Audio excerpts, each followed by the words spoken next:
नौजवान था और यतीम भी था। शौक बन गया दीन पढ़ने का। मोहल्लेदार इलाके वाले कहने लगे कहाँ से कमाएगा, ना बाप है, ना माँ है, ना घर है, कहाँ से। हजरत रूमी कहते हैं नौजवान ने जंगल में झोंपड़ी लगा ली। वहाँ वो सुबह मदरसे जाता, शाम को जंगल में रहता, वहाँ अल्लाह अल्लाह करता, सबक याद करता। एक दिन बादशाह की बेटी रास्ता भूल गई, जंगल में आई सहेलियों के साथ, बॉडीगार्ड भी साथ थे पर रास्ता भूल गई। खोती खोती शाम हो गई, ऐसी खोई कि जब रात गहरी हो गई तो आके उस नौजवान के पास रुकी और चिल्लाने लगी। शेर के दहाड़ने की आवाज आती है, भेड़िए के बोलने की आवाज आती है। नौजवान अकेला, सहेलियां बिछड़ गई, गार्ड बिछड़ गए।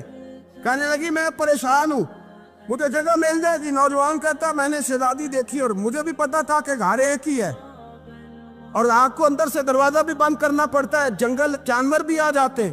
कहते मेरी छोटी सी कुटिया में, झोंपड़ी में वो आई, रो के कहने लगी सहारा कोई नहीं, अगर मैं पीछे निकलूंगी तो भेड़िए खा जाएगा। कहते मैंने उसे जगह दे दी। अकेली औरत, चिराग जल रहा है, सबक याद कर रहा हूँ। मेरे नबी पाक ने फरमाया जहां मर्द औरत अकेले हो तीसरा शैतान होता है। और शहजादी, वो बच्चा कहता है सबक याद करता रहा सारी रात। वो बच्ची को कहा सो जा, पर वो कहती है नींद मुझे भी कहाँ आई। ऐसे मौक़ों पर नींद, सारी रात सबक याद करता। थोड़ी थोड़ी देर के बाद चिराग जलता तो उस पर उंगली रखता, हाथ जलता तो पीछे खींचने, फिर दूसरी उंगली रखता, थोड़ी देर के बाद जलता तो खींचने, हाथ सारा जल गया। सुबह किरणें चमकी तो कहने लगा चल निकल जा, दौड़ जा, बस बड़ा सब्र का इम्तिहान हो गया, चली जा। शहजादी बाहर निकली, सिपाही ढूंढ रहे थे। बादशाह खुद जंगल में निकला हुआ था, मेरी बेटी मिल गई। बादशाह तन्हाई में जाके कहने लगा बेटा मैं दुनिया को बताऊंगा कि मेरी बेटी खोई नहीं थी, सिपाही साथ ही थे। ये बड़ा मुश्किल होता है, बेटी तो भूल के भी रात कहीं रह पड़े तो लोग जीने नहीं देते, तो बेटा मुश्किल हो जाएगा मेरे लिए। कहाँ थी? उसने कहा नेक नौजवान के पास। उसने कहा बेटा मैं तो तेरी बात मानूंगा पर दुनिया नहीं मानेगी। अगर उस नौजवान ने किसी को बता दिया कि तू उसके पास थी तो फिर लोग मेरा जीना मुहाल कर देंगे। बेटा मैं मर जाऊंगा, मेरी मजबूरी ये है कि वो कहीं राज ना उगल दे वो नौजवान, उसे कत्ल करना पड़ेगा।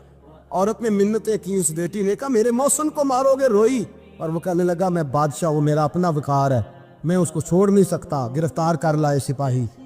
वक़्त तय हो गया सजा का। अकेले कारकोशरी में रखा गया, जो उसके खास एतबार वाले थे उनकी ड्यूटी लगाई। बादशाह ने बुलाया, पहले बिलम आया।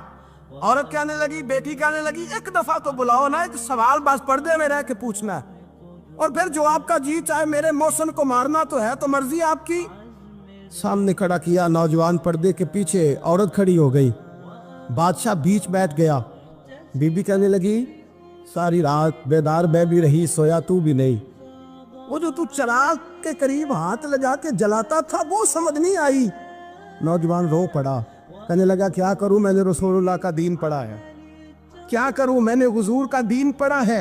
मैंने पढ़ा है कि जानी को सबसे नीचे दोज़ख के सबसे निचले दर्जे में जलाया जाए, उसे जहन्नमियों का पीप और रेशा पिलाया जाए, कंद खिलाया जाए।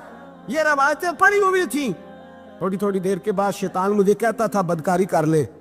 मैं अपना हाथ, उसी वक्त जब शैतान मशवरा देता तो मैं आग पे करता। मैं कहता अगर ये बर्दाश्त हो गई तो वो भी हो जाए। जब हाथ जलता तो मैं समझ जाता नहीं तुझसे तो ये नहीं बर्दाश्त होती तो वो कैसे होगी। फिर मुझे शैतान मशवरा देता कोई देख नहीं रहा, तो बुलाने नहीं गया, खुद आई, मैं दूसरी उंगली लगा देता। मैंने हाथ जलाया और मैं समझ गया जब छोटे से चिराग की इतनी सी शमा की आग नहीं बर्दाश्त होती तो दोज़ख कैसे बर्दाश्त होगी। कहता मैं बाज आया। बादशाह ने ये कहानी सुनी, लफ्ज सुने तो चीख मार के रोया। कहने लगा तालिब इल्म, तू तो मेरे नबी का सच्चा गुलाम है और मेरे रसूल के जो सच्चे गुलाम होते हैं उन्हें फांसियां नहीं दी जाती, उन्हें तख्त पर बिठाया जाता है।